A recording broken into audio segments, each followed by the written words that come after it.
This episode is sponsored by Linode. Linode is offering listeners of this podcast a $20 credit, which is good for 4 free months at their lowest plan. Their plans start at 1 gigabyte of RAM for $5 a month. You can get your servers in any of their 10 data centers, and their high memory plans start at 16 gigabytes. Get a server running in under a minute. They do hourly billing with a monthly cap on all plans and add-on services like backups, node balancers, Longview, etc. VMs for full control, running Docker containers, encrypted disks, VPNs, etc. You can run a private Git server. They provide native SSD storage, 200 gigabit network, and Intel E5 processors. They have 24/7 friendly support, even on holidays, and a 7-day money-back guaranteed. So go check them out at linode.com/JavaScript Jabber. Kind of a word that's been used in the bubble of the newsroom journalism industry for the last year or two, and it refers to any graphic or story that uses scroll events to trigger changes in graphics or interactives. So it's really kind of a new version of separate graphics. You click next, and things change. But it relies on the user scrolling, which is more of a kind of inherent behavior to the web to trigger those changes. So Scrollama, there's plenty of scroll libraries out there. So one of the better ones is one by Adam called GraphScroll. But I decided to create one because I wanted to take advantage of a new browser feature called IntersectionObserver, which basically asynchronously detects changes of elements in the viewport, which apparently offloads that from the main thread, so it can do it asynchronously and just result in a kind of cleaner experience and less jank, hopefully. So that's kind of like the TLDR of what Scrollytelling is and why I made Scrollama. Gotcha. So are there some examples people can go and look at right now to see kind of what you're talking about? Absolutely. So I think one of the earliest kind of, I'd say more widespread versions is one called, it was one by the New York Times in 2013. And I just posted a link to it. It's called The Game of Shark and Minnow. It was an interactive story by the New York Times. And it was a nice visual essay with a combination of graphics and video and audio, and allowed the user to scroll through, and as the text moved, the graphics and interactives would change. And that was a couple years ago, so it's really been around for a while, but I'd say it's become more of a standard practice in the last year or two. And another great example was, I don't know if you guys are familiar with Tony Chu's An Introduction to Machine Learning, which came out a couple years ago as well. And I believe he's actually releasing a follow-up story to this in a couple months. And his is a slight variation on Scrollytelling, where he actually, instead of doing the kind of step style, he does it so kind of incrementally as the user is scrolling, it responds with every single scroll event to kind of tween an animation, which is a little bit more of an advanced technique. So I'm assuming the New York Times is using this. Is that correct? Yes. So Adam here is from the New York Times. Okay. So if that's the case, because I know IntersectionObserver, that is not fully supported, correct? If so, what are you guys doing to polyfill that or? So for Scrollama specifically, I just have it polyfilled. So it should pretty much support any modern browser and back, a couple versions. I've only used it on the pudding. I don't believe anyone has used it for a New York Times story. They have a few other libraries that they use. Plus, this is pretty new. Yeah. So I mean, maybe Adam can speak to some of the libraries that they're big fans of. Yeah. So when I do Scrollytelling stuff, I typically use my GraphScroll library, which I wrote 2 years ago now, before IntersectionObserver was around. So it just caches the height of each element on the page, and then on scroll just steps through those values. So it's not too expensive, but it's still a little bit expensive to be doing on each scroll, particularly on mobile.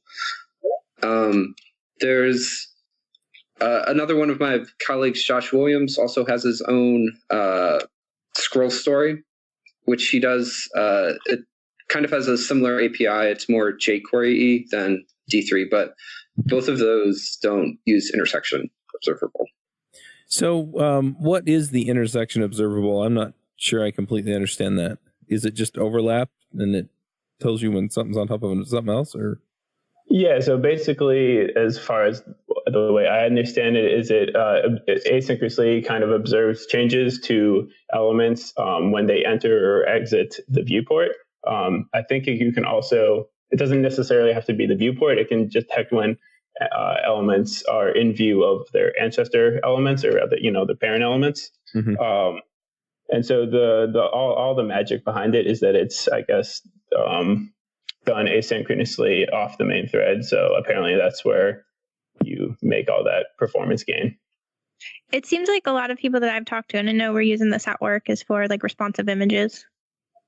Yeah, so I think the way that they bill it is for lazy loading images, infinite scrolling, and that type of stuff. I just saw it as an opportunity to test out what else it could be useful for. So that's kind of why I decided to implement a scroll-driven library with it to see if it can handle it. I'd be curious. Are you familiar with the Medium post? It's it's about millennials and the financial kind of problems that they're going to face or are facing. And I'm curious if that's using it. Do you know the article I'm talking about? Yeah, that's a HuffPo article. I don't think you could do that on Medium, but yeah, I'm not sure what was used to build that. Okay. I'll put a link for people.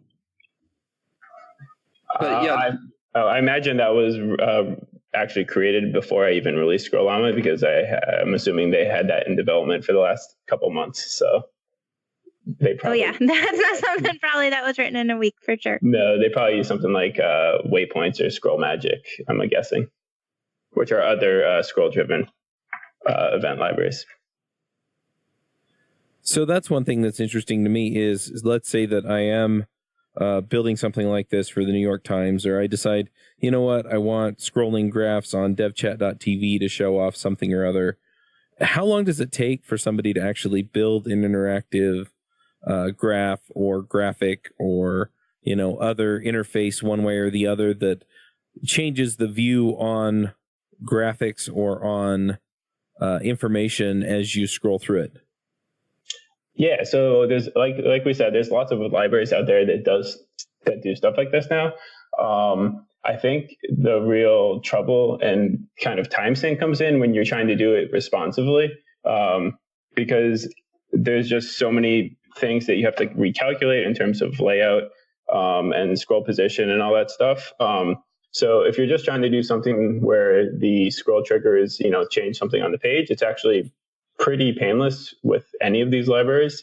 But if you're trying to do something a little bit more complicated, for example, a big common pattern is what I call the sticky graphic, where you're scrolling and you see the graphic, and then when it comes on screen, it sticks on screen for a little while you scroll, and then you scroll and you finish the graphic, and then it unsticks and kind of leaves. Doing something like that is much more time consuming and just kind of takes a lot of, I guess, practice in terms of implementation, because there's a lot of little quirks that you notice. For example, on mobile, the menu bar or the address bar will pin and unpin depending on the direction you're going. So stuff like that affects the height of your browser, which in turn affects calculations for your graphics and your triggers. So there's a lot of little nuances, but the short answer is you can get something really simple working very shortly, and to do something more complicated can take, days or weeks. So for these common patterns, is there kind of a jQuery of this kind of a thing, or is that what you're building?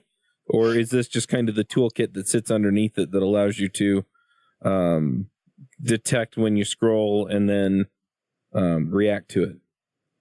With Scrollama, I tried to make it so it could do a little bit of both. So if you just wanted something that could just do simple, enter screen triggers, then you can do that. But it also helps with the setup of the more complicated, sticky graphic pattern, for example. That being said, there's nothing that I've seen that's totally all-encompassing that lets you just kind of plug and play and do one of these scroll-driven graphics with all the bells and whistles. There's just too much with like between the JavaScript and the CSS that you have to figure out. So there's still quite a bit of customization. Gotcha. I think Adam, we could you were probably trying. Go ahead. We could probably make a template that would cover a lot of use cases, but part of the difficulty is we're constantly reinventing what the form is and sort of taking different approaches whenever we see something. And time frame wise, the fastest we've ever produced one of these is the Hurricane Irma graphic I just posted in the chat. And that we got it done in about 24 hours because we were trying to finish before the storm actually landed in Florida. And that was probably a little bit too ambitious. There's some like bugs on the page and it probably needed a canvas rewrite. And we basically didn't get any sleep doing that. But that's about the fastest you can do it, I think. Interesting. So how do you test something like this? So I like to do everything on as many physical devices and actual browsers as I can. Chrome, like DevTools, does a pretty good job with emulating some of the mobile devices, but there's just a lot it misses, especially for like scroll-driven stuff when you're trying to test it on an actual device. So yeah, I usually put it up on every possible device I can get my hands on. So iPads, iPhones, Androids, whatever I have lying around, and just test it out and see what happens. Is there a way to do automated testing? I mean, that's kind of the approach I like to take. Write some code that kind of exercises my code and make sure that it does what I expect. There's really not time for that for a lot of these pieces where the time frame is like 2 days or 4 days, and the code you write just gets thrown away after you publish. So a lot of the testing code that I do write is more at the library level and not at the graphic level. Gotcha. So one other thing that I'm wondering a little bit here is I found that at least for the basics on things like React or Angular, I can get a toy app up, after, within a day or two. I don't deeply understand it, but at the same time, I can at least get some things moving. Is this approachable like that, or do you really have to kind of understand the use cases that you're putting it through and, put in a lot of work? Because it sounds like this is something that you're generally, spending quite a long time working on and, to get some result that you can actually see and interact with. Oh, I mean, so if you're just trying to get something that's like, that's functional, you can definitely get something up in, if you're advanced with JavaScript, you can get something up in a couple of minutes. If you're a little bit newer to the game, I mean, maybe like an hour or so, but okay. You can definitely get something functional very quickly. Most of the work comes actually at the end when you're trying to really polish it and making sure like everything works. And honestly, most of the work comes with integrating it with your graphic itself. So if you're doing something with custom maps, or if you're doing something with like this fancy canvas stuff, that's where most of the work lies, not actually in the scroll event stuff. So if I wanted to get started, then what would you recommend? So I've written a few blog posts on getting into Scrollytelling specifically. I will drop them in the chat. And I wrote a blog post that kind of tried to implement the most basic graphic in 6 of the different prominent scroll libraries. So if I were getting started, I would definitely take a look at that. And then it depends on your use case. Like each library has its own pros and cons. So the nice thing about using GraphScroll, for example, is that it's built on top of D3. So if you're doing a graphic that's based on D3, then that's kind of a no-brainer. If you want something that has a much more verbose API and like all the features are just options in the API in the library, I think like Scroll Story is a great example. So it really depends on what you're looking for. And part of what I did with the blog post was to hopefully highlight the pros and cons of each different library. So it's like, go ahead. It's sort of a different kind of development. It's not people aren't building like single page applications or huge things with tens of thousands of lines of code. The libraries are like 100 lines of code or 1,000 lines of code. And most of these like data journalism interactive pieces only have maybe 200 or 400 lines of code in the whole project. It's a lot. The scale is a lot smaller than what you might be used to. Gotcha. Is this a skill set that people are expected to have when they come to do development at say, New York Times or Huffington Post or some of these others? Or is this something that you hire people who are proficient in JavaScript and then teach them this when they come on board? You can answer that, Adam. It's not even a big enough part of what we do to hire as a skill set. I mean, there's like libraries to do it. And if you know JavaScript, you should be able to pick it up in a couple of hours. So I guess one other thing is how do you design these interactions? For example, I could see setting something up so that when I scroll, the graph moves, or, maybe I have a timeline. So instead of it, changing shape or anything, it scrolls sideways as I scroll up and down, so that it lines up with where I am in the page versus, what's showing up on the timeline or something like that. How do you make those things intuitive? How do you make it so that, okay, I scrolled, this changed, and this really tells me some of the story that I expected to see versus just having it sort of be a distracting, cool effect on the web page? Yeah, so I think there's a lot of different schools of thought on this. Like some people are just doing it to purely be experimental and try something new that's, a little more visually creative or different in the hopes of standing out. I like to use what is like the most inherent behavior on the web, which is scrolling, and try not to deviate too much from what people are expecting to happen when they scroll, which is something moves as much as you have scrolled. And then on top of that, change the graphics. So basically there's this thing. So I'm sure, have we all heard of the term scrolljacking? No. So scrolljacking is when you scroll, but it doesn't like do what you'd expect it to do. So what you were describing is like, scrolljacking could be you swipe and then all of a sudden like all the elements move left or right, which is not what you'd expect if you were, navigating vertically, or just scrolling with your mouse wheel vertically. So as long as you're keeping some element, whether it's text or something visual that's moving like you'd expect it to while you're scrolling, then you kind of have more leeway in terms of making other graphics on the page do something that you want to, because you're still kind of setting up that expectation for the user to kind of scroll with their normal one-to-one mapping. So I think there's a balance between kind of keeping that expected behavior, but then also trying things that are a little bit visually and I guess experientially different. There's one situation where, so like scrolljacking is super annoying, but on mobile, I actually think it's the correct thing to do. You can get closer to sort of like mobile native experiences if you scrolljack to swipe between slides. Mm-hmm. Unfortunately, that's not easy to do.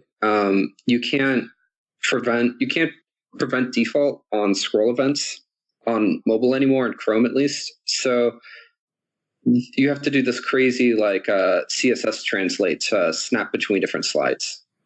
And so does that produce the desired effect then? For you, the listeners of JavaScript Jabber, Loot Crate is offering an opportunity to save 10% on any new subscription at lootcrate.com. Just enter the promo code BRIDGE10 for 10% savings. Loot Crate is one of my favorite things. Every month I get a box in the mail, costs less than $20, and it comes with all kinds of goodies. I have stuff from, just looking at my shelf, Batman, Spider-Man, Ninja Turtles, Back to the Future, Lord of the Rings, Star Wars, and much, much more. So if you're a geek, a gamer, anything like that, and you want cool stuff to put around your office, cool t-shirts, comic books, etc., then definitely check out Loot Crate. To save 10% on your new subscription, go to lootcrate.com/Ruby. Again, that's lootcrate.com/Ruby to save 10% on any new subscription. Enter the promo code BRIDGE10 for 10% savings.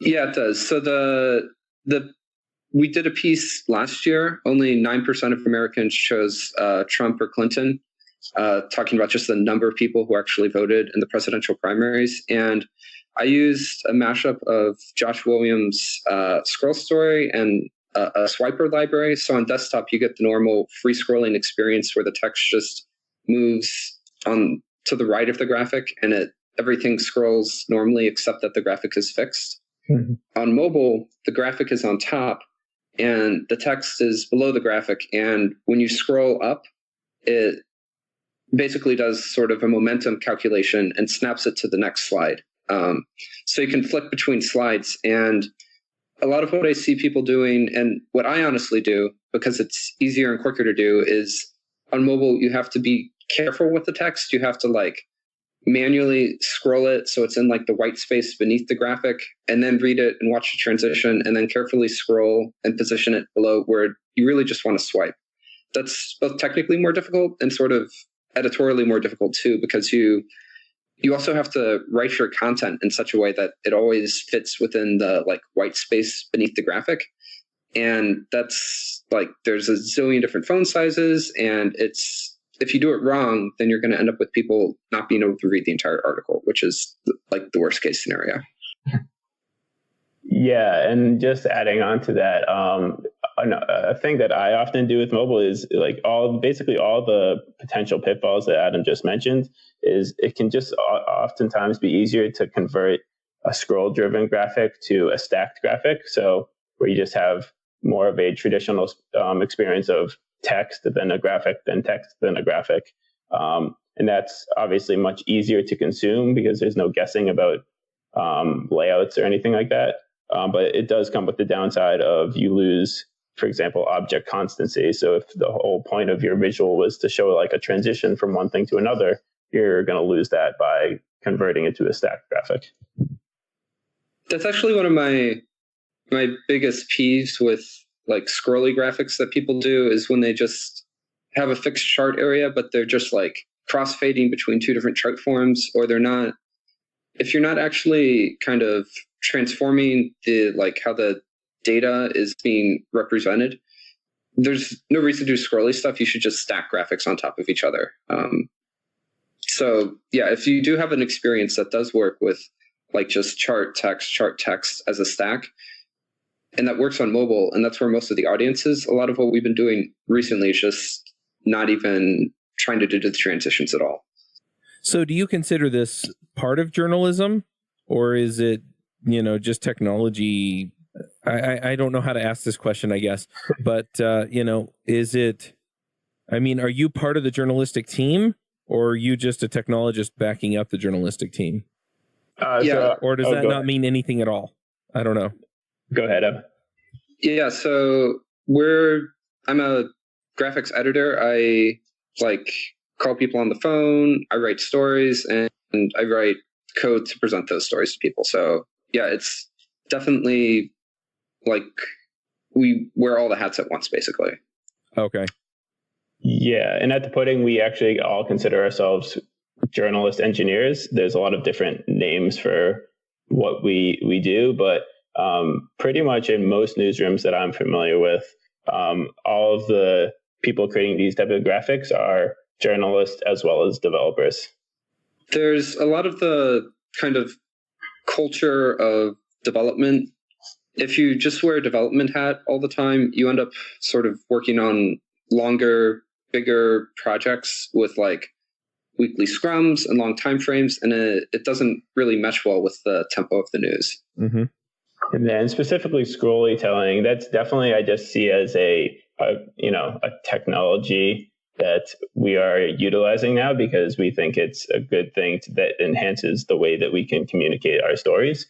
I've seen it outside of journalism as well. I think it's just very popular within journalism because all the different journalists are looking at what everyone else does. So, everyone kind of is inspired by each other. So you see it just very prevalent currently in journalism.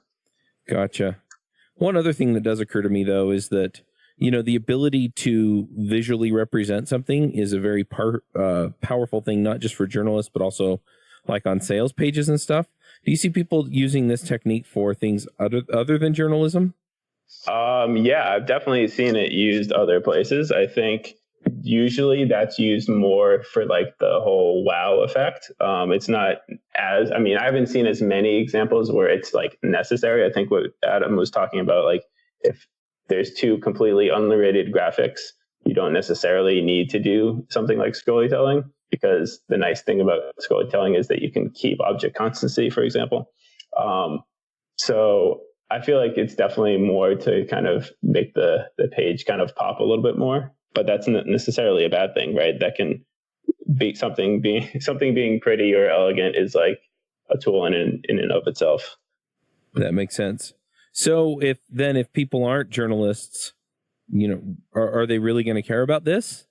Or is this a tool that, most JavaScript developers should at least have some familiarity with? I don't think so. I know people in industry doing data visualizations and building dashboards and that type of work. This technique doesn't really lend itself quite as well to that because it's very narrative driven. The whole point is to hold people's hands and take them through a story with numbers. And like if you're at Netflix, you're not building that sort of thing because you only have an audience of a couple of dozen people. You're building a tool for those people to explore data. And then you don't need quite as much hand-holding and like user friendliness. Yeah, and I could see it being utilized in a nice way. Again, if I think Adam said it, if it's narrative driven, that's kind of the heart of why you'd use something like this. So it could be in the case where you're doing some like user onboarding or like, I don't know, some end review report that you're trying to communicate some info to stakeholders. But at the core of it is like, it is about storytelling in a sense. So that's usually where it does shine. The biggest thing I think JavaScript developers should know about is both intersection observable and also this position sticky thing I think it's pretty widely implemented, but it makes it pretty easy to have a fixed element on the page with kind of things scrolling around it. A lot of the work in GraphScroll is sort of like the bookkeeping of figuring out if like the page is scrolled like above your sticky thing or if it's below it and where you should position things. But position sticky makes that pretty easy to do now. Very cool. I kind of want to go play with it and just see what I can make it do, especially since with devchat.tv, I mean, I think it'd be interesting to tell some of the story that we uncover sometimes in some of these episodes, as well as I really want to get back into blogging. And I think it'd be interesting to just, use this to, to kind of shepherd somebody through the story a little bit more visually than I can with just the words on the page. Is there any other aspect of this that we should dive into here before we go to picks? Or maybe Joe or Aimee have other questions? I think you kind of asked. I was really just wondering in this last little bit here about like, what are other ways to utilize this other developers are going to want to know about and be thinking about? And like kind of what Chuck was asking here. Yeah, I mean, I guess I don't really have a great answer to that because I have a bunch of use cases that are based on journalism, and I don't really think about too much outside of that. So I'm just kind of really excited to see other ways that people can take Scrollama and like what they come up with. Hopefully it's not too sinister. That's my only request. But what is like have you seen any really ridiculous or crazy ways people have utilized this? Again, Scrollama is pretty recent. I just published it about like a month or so ago. So I haven't seen any crazy examples yet. I don't know, Adam, have you noticed anything with GraphScroll? I've been staring at it for so long it doesn't look crazy anymore to me. So. That's awesome.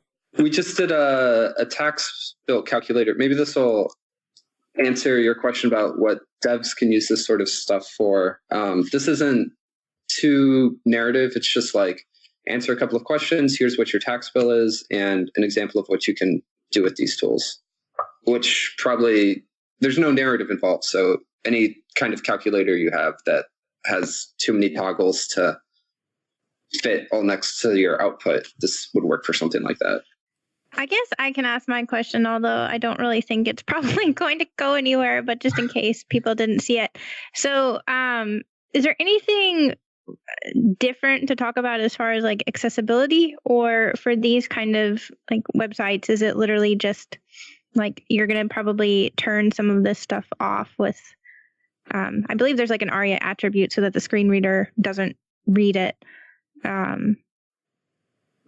Different things, and I just know like some like with these kind of things, like it is scrollytelling, so you're like telling a story, but for people who can't see the screen, then how, did they just read the text, or is there anything, how do you convey the story without that?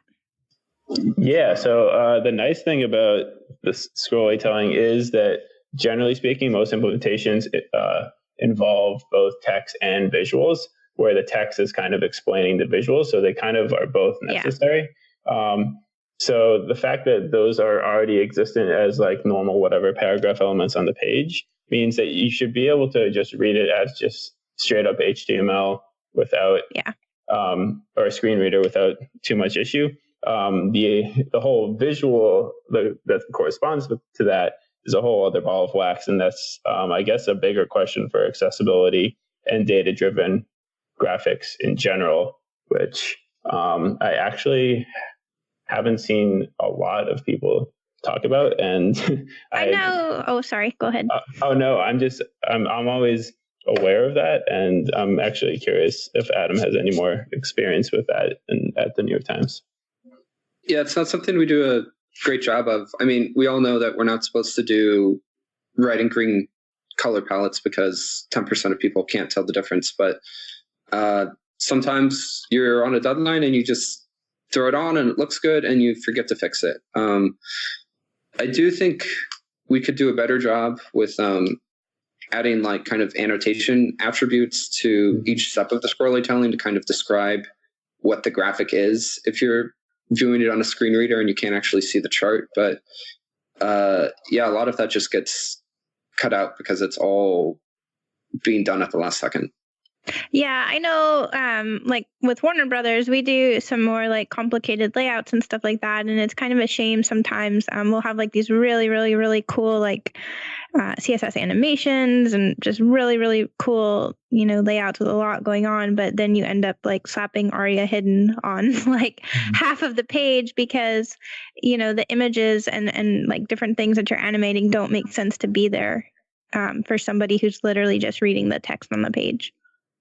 Yeah, and with a lot of our data-driven stories, I often wonder if like the best approach would actually be just to like have the data that you're showing in like a fallback table, for example, that's hidden for the fully interactive visual version. Because oftentimes what we're doing is showing a relatively simple data set in kind of a fancy way. So it's not that you have to see it that way. It's just that we choose to visualize it to make it more engaging. But it could work, as a plain table with some annotations could also do the trick, which obviously would be more accessible as well. That's a good question, and it's something that I always forget to really think deeply about when we're talking about some of this stuff. All right, well, if there aren't any other questions, let's go ahead and do some picks. Do you run your own freelance business? Or maybe you're thinking about picking up some business on the side? Well, then you need FreshBooks. FreshBooks is the quickest and easiest way to get invoices out to your clients. It's easy to use. It works anywhere, available from any device on the desktop, iPhone, iPad, Android, and all of your data is backed up and secure. And it makes it really easy to get organized and get paid. You'll be tracking time, logging expenses, and invoicing your clients in no time. You can also save time billing, freeing up several days per month to focus on the work that you love, and you get paid faster. FreshBooks customers are paid on average 5 days faster because there's a link on the invoice that says pay me now. And it's a great way to grow your business. Plus, FreshBooks is offering a 30-day trial. That's right, 30-day trial if you try them out. So go to gofreshbooks.com/devchat and enter devchat in the How Did You Hear About Us section. Once again, for a 30-day trial, go to gofreshbooks.com/devchat and enter devchat in the How Did You Hear About Us section. Joe, do you want to start us with picks? You betcha, Red Rider. So, being that it's the Christmas season, I'd like to pick just the obvious here, giving. Did a lot of giving this Christmas season, and I definitely noticed it was a lot more fun to give something to somebody that they really appreciated than it was to receive things. So I'm going to pick giving and hope that we all have opportunities to give even more throughout the coming year. And I'll also pick a single board game that I've been playing lately. We got this new board game called Azul. It's a fun board game where you place tiles and things like that. Plays for 4 people. Plays pretty quick, 20-ish, 30-ish minutes. A fair amount of strategy, but just the way that it's kind of laid out, it's a little bit abstract. My wife really likes it. She's not a big fan of strategy, but she's really liked it. She's also kicked my butt both times we played, so maybe that has something to do with it. I don't know.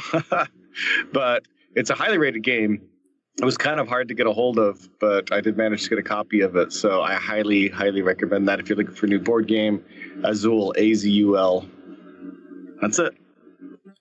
Cool. Aimee, what are your picks? Okay, so I'm going to piggyback off of the pick I had last week, just about tech debt, stuff like that. So this is just a super short article, but it's called Deadlines, Bad Reason for Bad Code. Just because I have experienced this, as I'm sure a lot of people have. So it's there's a snippet from Clean Code in there. So I just thought it was a good post. And then the other one, so I usually pick different protein bars and stuff, but I'm kind of hooked on protein powder. This time it is Quest protein powder. It's a cinnamon crunch. It's absolutely delicious. I don't think I've picked this before. If I did, I'm sorry. But if I did pick it twice, it's good enough to be picked twice. So I'll leave it at that. That's it for me. Awesome. I'm going to throw out a couple of picks here. I got my wife a game called Tiny Epic Galaxies. And it's a pretty fun game. You wind up colonizing planets, and then the different planets give you different options as you play. And it's kind of a dice card game. I think Joe would like it, honestly. I played one of the Tiny Epic games. I thought it was pretty fun. Yep. And then I also, for Christmas that I got a smoker and an Instant Pot. And the Instant Pot's 6-in-1 dealio. So it's a pressure cooker or a slow cooker, or, it does a bunch of different things. And the smoker, same, you can cook all kinds of stuff in it. And I've really been getting into keto, and I've just been really digging being able to cook meat. And so I'm going to pick those as well. And then just a reminder about the Vue and React podcast Indiegogo campaigns that are out there. Even if you just want to kind of raise your hand and say, I'm interested, just donate $1. Just click on the Back It link and then donate $1. If you want the t-shirts or stickers or whatever, then, you back it to whatever level you want. But at least that way I know, there are people out here who are raising their hand and saying, hey, I want this show. So, just a quick reminder there. Adam, what are your picks? I'm probably going to go board game wise with Dominion. Been playing it 7 years and still playing it online every other night. So, yeah, A+. And do you play any of the expansions or just the original? Oh, no, yeah, you need the expansions. The original, you can only play 40 games of that, and the depth is gone. But yeah, Dominion Online. It's great. I didn't know you could play it online. I'll have to go check it out. Anything? I didn't mean to cut you off. Is there anything else, or? I finally tried out Rich Harris's Svelte this weekend, and he made a nice little kind of template starter app that does service workers and server-side routing and a bunch of other stuff. And it was super easy to use. I made my little app that I was trying to in about 3 hours. It was way simpler than I thought it would be. Awesome. Russell, what are your picks? Let's see. I got to start with a board game, I guess. So I'm going to say Crokinole, which is a tabletop board game, kind of like curling, but on the table. It's a Canadian board game as far as I know, and it's pretty awesome. Let's see. Hey, I just want to chip in here that if you spell that Crokinole, that's a Pokemon. How do you spell that, Crokinole? Crokkinole. Crokinole. Definitely check it out.